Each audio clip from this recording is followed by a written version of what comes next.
My mother-in-law thought she was clever. She thought I wasn't paying attention when she leaned over the kitchen counter and poured something into my glass, something that didn't come from any of the open wine bottles sitting there. Special cocktail for my favorite son-in-law, Diane said with a saccharine smile that didn't quite reach her eyes. I smiled back. And when she turned her back for just a second, I discreetly switched glasses. Her husband, Gerald, always critical of everything I did, barely glanced up from his phone as he grabbed the drink and took a generous sip. 30 minutes later, the night began to unravel. But let's rewind a bit. My name is Julian Mercer. I'm 32 years old, an independent photographer based in Asheville, North Carolina. I built my business from the ground up. Weddings, wildlife, magazine spreads, the kind of gigs that either make you or break you. If you're good, you survive. I was very good. But to my in-laws, especially Diane, what I did was never enough.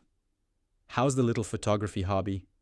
Gerald would ask every Sunday dinner, his tone dripping with condescension, like he was throwing a bone to a starving dog.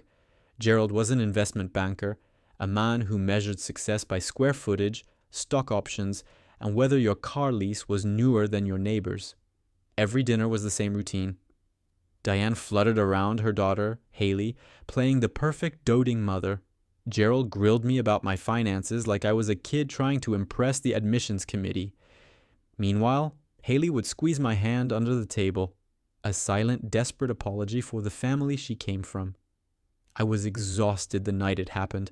I had just returned from a brutal wildlife assignment in Montana, slogging through snowdrifts to photograph bison for National Geographic. I wanted nothing more than to collapse into bed. But Haley said it was her mother's birthday. She promised just a couple of hours. I should have listened to the knot forming deep in my gut when we pulled up to their colonial mansion in the posh side of town. That instinct, the one you ignore because you think love and loyalty matter more than your own discomfort. Diane intercepted me the moment we walked through the door. Her movements were too brisk, her smile too wide.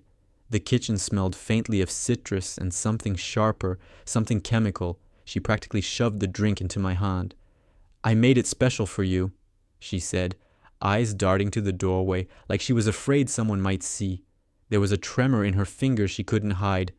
I thanked her, outwardly calm, while inside every fiber of my being screamed danger. As soon as her back was turned, I switched glasses with Gerald's, who had just entered the kitchen, grumbling about emails. He didn't even notice.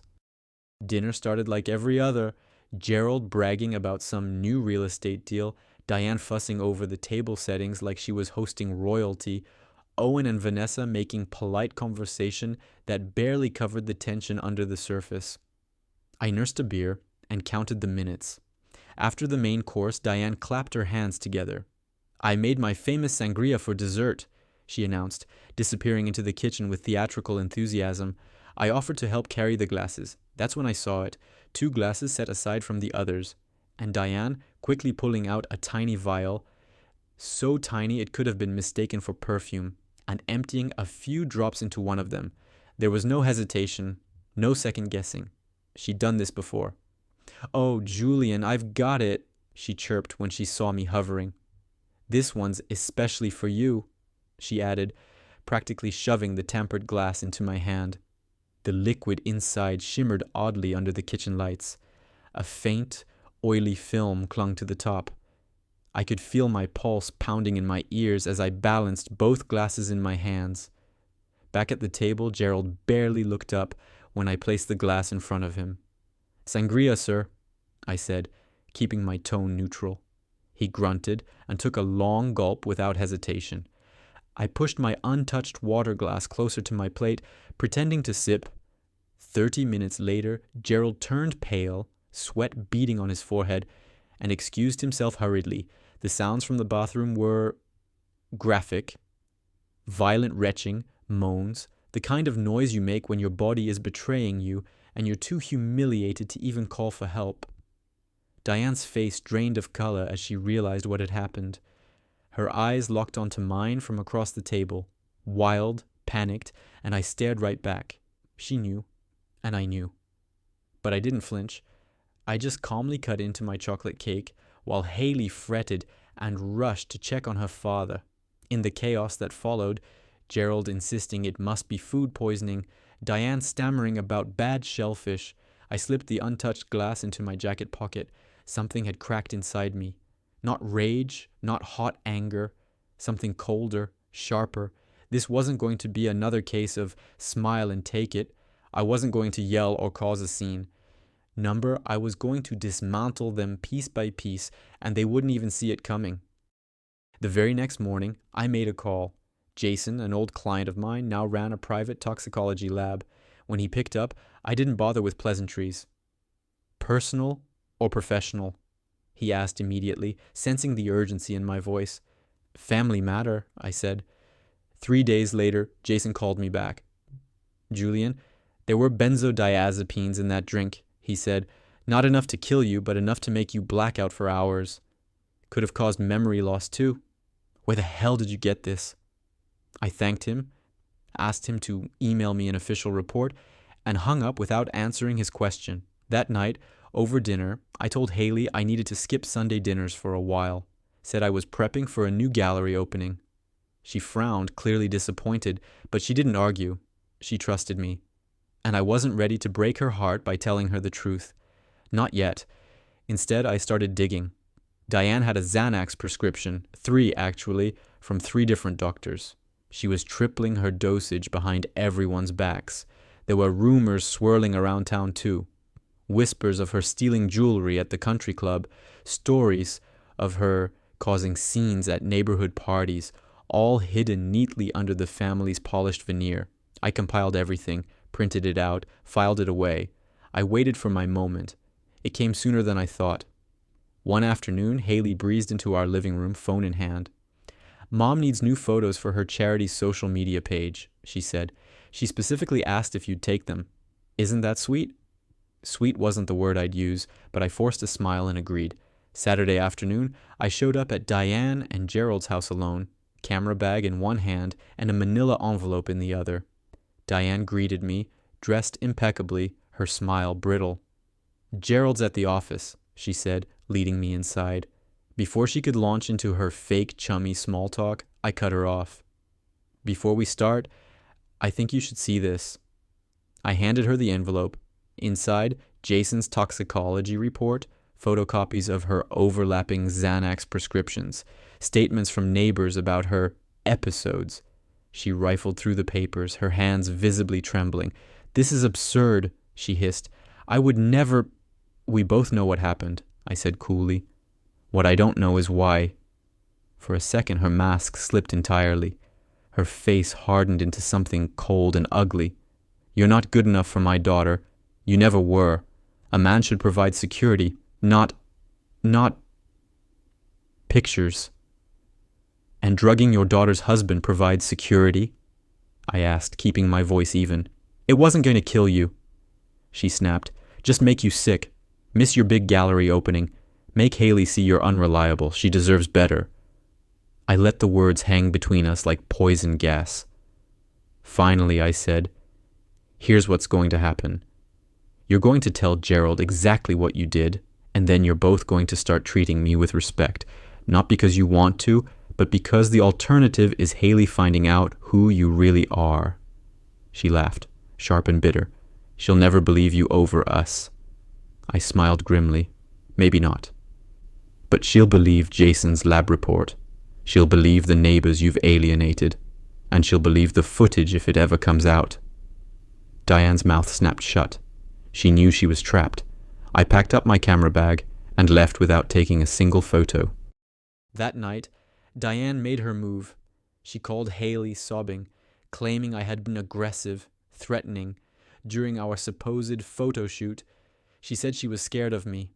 When Haley confronted me, her eyes wide and fearful, I realized I couldn't hide the truth anymore. I pulled out the folder. I showed her the toxicology report, the prescription records, screenshots of text messages from her mother, little cutting remarks that had escalated over the years. "My mother wouldn't do this," Haley said, her voice small. But there was doubt creeping into her tone. The next day, she confronted her parents. I wasn't there. I didn't need to be. When Haley came home, her face was pale, her eyes raw from crying. "My father says it's all a misunderstanding," she whispered, "that you're insecure about your career and you're trying to drive a wedge between me and my family." I just nodded. I expected nothing less. "What do you think?" I asked her. She didn't answer. She just turned away, crawled into bed, and faced the wall. For 2 weeks we barely spoke. She spent more and more time at her parents' house, coming back with new seeds of doubt planted carefully in her mind. I buried myself in my studio, working late into the night, waiting for the final blow to fall. Then, a miracle. A package arrived for me, no return address, just my name scrawled in messy handwriting. Inside a USB drive, a small sticky note. "You should see this. Vanessa." My hands shook as I plugged it into my laptop. The files were security camera footage, time-stamped the night of the infamous dinner. First, Diane, in the kitchen, adding something to my glass. Clear as day. Then me, entering. Then Gerald, drinking. But that wasn't even the worst part. There was more footage, after we left. Diane screaming at Gerald, blaming him for drinking from the wrong glass. "You idiot," she shrieked. "This was supposed to make Julian miss his gallery opening." Gerald yelling back, "This isn't the first time, Diane. You promised you'd stop." I watched, heart hammering against my ribs. This wasn't a one-time slip. This was a pattern, and Gerald knew. The next file was 2 days later, Diane and Gerald in their living room, plotting. "He knows what you did," Gerald said bitterly. "So what?" Diane snapped. "It's his word against mine. Haley will never pick him over us. And if she does, well, she's not the daughter I raised." She smirked. "Don't worry. I've already been planting seeds. By the time I'm done, she'll file for divorce and think it was her idea." I closed the laptop slowly. I felt sick. This wasn't about disliking me. This wasn't about money. It was about control.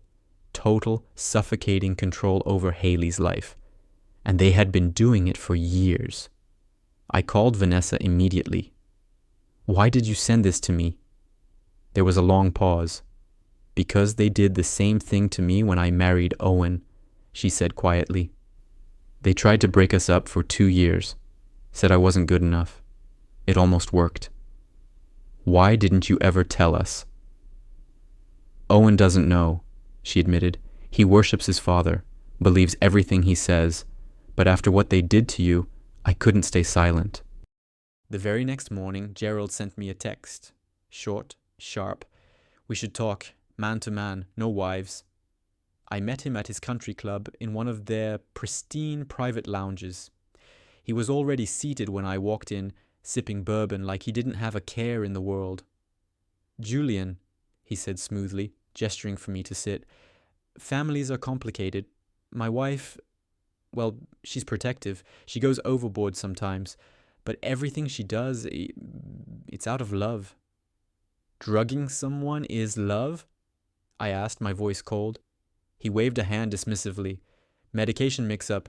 Stress. You know how women can be." "I have the security footage," I said flatly. Gerald stiffened. The mask slipped for just a second. Enough for me to see the cold calculations churning behind his eyes. "What do you want?" he asked finally. "Money?" "I always knew you married Haley for financial reasons." I leaned back, meeting his gaze. "I want you both to leave us alone. No more interference, no more manipulation." He chuckled, low and dangerous. "You think you're the first? You think we haven't dealt with parasites before? Haley always comes home where she belongs." He leaned closer, dropping his voice. "Ask her about Thomas." My blood ran cold. "What about Thomas?" Gerald smiled, a slow, smug, cruel smile. "Before you, Haley was engaged. Nice guy, doctor. We didn't like his background. Took 6 months of encouragement. She broke it off. Came home crying to daddy." He sipped his bourbon like he'd just revealed a weather report. "History repeats itself, son." I left without another word. On the drive home, I called Haley's old college roommate, Bethany. "Tell me about Thomas," I demanded. Bethany sighed heavily. He was good for her. They were perfect together. But her parents, they planted fake evidence, made it look like he was cheating. They poisoned her trust until she had no one left but them. The full picture was horrifying. They hadn't just done this to me. They had done it before. They would keep doing it until Haley was completely alone, completely under their thumb, and I was their latest obstacle, but this time they had picked the wrong man. I didn't tell Haley everything right away. Instead, I gathered more. I reached out to Thomas, who, after a tense conversation, agreed to send me old emails and text screenshots, proof of what her parents had done. I contacted old friends of Haley's, people who had mysteriously drifted away from her life. All the same story. Encourage Haley's independence, get pushed out. Vanessa, ever the secret weapon, sent me more footage. Diane and Gerald talking after one of their charity events. Once they divorce, Gerald said, swirling his wine, we'll convince her to move back home, run the foundation, meet a nice, respectable man. I compiled everything into one massive damning file, and then I planned the takedown. I invited Owen and Vanessa over for dinner, without telling Haley why. After dessert, I connected my laptop to the TV. There's something you both need to see, I said quietly. For the next hour, we sat in stunned silence as I played footage after footage, Diane drugging the drink, Gerald and Diane plotting behind closed doors, testimonies from Thomas and Haley's lost friends. Haley sat frozen, her face white as paper. Owen kept muttering, "That's not my parents.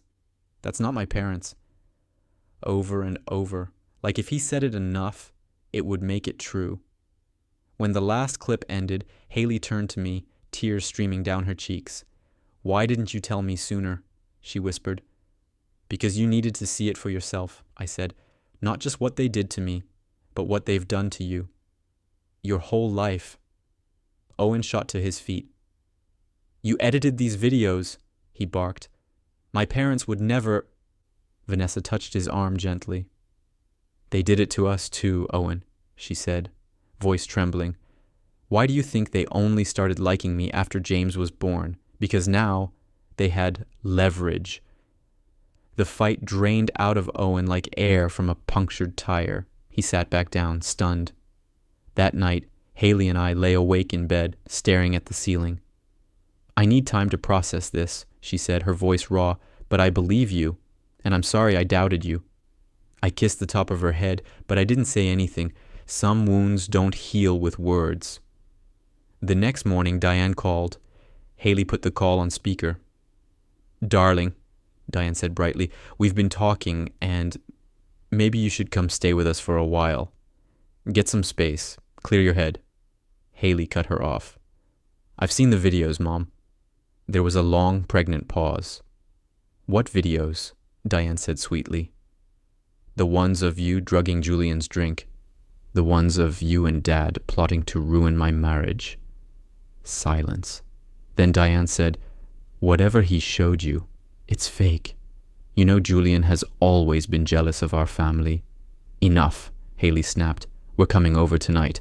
Owen, Vanessa, Julian, and me. We're going to talk. No more lies." After she hung up, she turned to me. "They'll deny everything. They'll attack you. They'll spin it however they can." I nodded. "I know. But this time, we bring the truth with us." That night, we pulled up to Diane and Gerald's house. But this time I brought my full camera rig. Owen and Vanessa were already there, sitting stiff and furious. Gerald greeted us at the door, wearing that same smug expression. "I understand there's been a misunderstanding," he said smoothly. "No misunderstanding," I said, setting up my tripod. "I'm documenting this conversation for the family archives." Diane immediately protested. "This is private family business." "Exactly," I replied. "And I'm family, even though you've tried very hard to pretend I wasn't." For 2 hours we laid everything bare. The drugged drink, the manipulation, the destruction of past relationships. Every time they denied it, I played another clip, showed another email, displayed another text. Their faces turned waxy, then gray. Finally, Haley stood. "I love you both," she said, voice trembling, "but what you've done is unforgivable. You don't get to control me anymore." Owen nodded. We're adults. We choose our own partners, our own lives. Diane began sobbing hysterically, not from guilt, but from the collapse of her empire. Gerald just sat there, blinking slowly, like a man who had lost a chess game and couldn't figure out where he had made the wrong move. As we stood to leave, I pulled a USB drive from my pocket and set it on the coffee table. This is everything, I said quietly. Emails, footage, witness statements, yours to keep. Gerald stared at it suspiciously. What's this supposed to mean? It means, I said, meeting his eyes, I'm not going to ruin your reputation, because that would hurt Haley. And I would never do that. I paused. But if you ever, and I mean ever, try to interfere in our marriage again, copies will go to every member of your country club, your business partners, and your precious social circle. For the first time since I had met him, Gerald looked at me with something resembling respect and fear. I underestimated you, he said softly. I smiled coldly. Yes, you did. 6 months passed. Haley and Owen started therapy, the real kind, not the let's sweep it under the rug kind their parents like to preach about. Gerald and Diane, they kept their distance, occasional texts, surface-level politeness, but the wall was there, firm and unmovable. Then, just before the holidays, a card arrived. We'd love to host Christmas this year, a fresh start. Haley hesitated.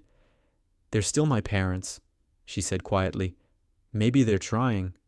I agreed, but on our terms. When we arrived, everything seemed picture perfect. Diane cooked a feast. Gerald shook my hand a little too warmly. Small talk buzzed, fake smiles stretched tight. After dinner, Gerald invited me into his study, the place where all the real games happened. He poured me a scotch, the good stuff this time. I've been thinking about your career, he said smoothly. Photography's good, but you need stability. Ever thought about diversifying? He smiled. I could bring you into my firm, junior partner track, big salary, security for your growing family. I took the glass but didn't drink. Why would you do that? I asked. He leaned in. Your family, he said, and you protected my daughter when you could have destroyed us. That deserves something. I set the untouched scotch down. I appreciate the offer, I said slowly. But no. His smile faltered just slightly. Julian, be reasonable. Everyone has a price. I stood up. And that's why you'll never understand your daughter, I said. I left him there, drink in hand, offer withering on the tongue. Back in the dining room, Diane was flipping through photo albums with Haley. Look how happy you were living at home, she said sweetly. Haley looked up at me across the room, and in that instant, she knew. I gave a slight nod. It was time. Mom, Dad, Haley announced, standing up. Everyone turned toward her. We have news. Julian and I, we're having a baby. I'm 3 months along. Shock flashed across their faces, genuine, raw. Diane recovered first, rushing to hug her daughter, tears streaming. Gerald followed more stiffly, congratulating us. As he shook my hand, I leaned in and whispered, low enough that only he could hear. This child will never be a pawn in your games. I promise you that. He flinched barely, but nodded once. He knew better now. 3 weeks later, a certified letter arrived. Inside, the deed to the house we had been renting. Now ours. Legal documents establishing a trust fund for our unborn daughter. No note, no strings, just an unspoken message. We surrender. Not an apology. Gerald wasn't capable of that, but an acknowledgement that he had lost. Months later, Eliza was born, healthy, beautiful, fierce. When Diane and Gerald came to the hospital, they brought tasteful gifts, said all the right things, took polite photos, and then they left. No advice, no interference. They had learned, slowly, painfully, but they had learned. One evening, months later, Haley came into my studio, bouncing Eliza on her hip. My mom called, she said. She wants us to come for Christmas. I looked up from my editing. What do you want to do? She smiled. We'll go, but we're staying in a hotel. We leave when we want, and no alone time with Eliza. I nodded. Sounds like a plan. She sat down beside me, watching our daughter's tiny fingers clutch at her necklace. You know, she said softly, I used to think success meant making my parents proud, getting their approval. And now? She kissed Eliza's forehead and looked at me. Now I know success means building a life I'm proud of, standing with the people who love me, not the people who control me. 2 weeks before Christmas, another envelope arrived. Inside was a glossy brochure, Gerald's company's annual report. My photographs were everywhere. Landscapes, portraits, architectural shots. There was a note tucked inside. Hired the best photographer I know. Thought you'd want a copy. No apology, no begging, just respect, hard-earned, painfully given.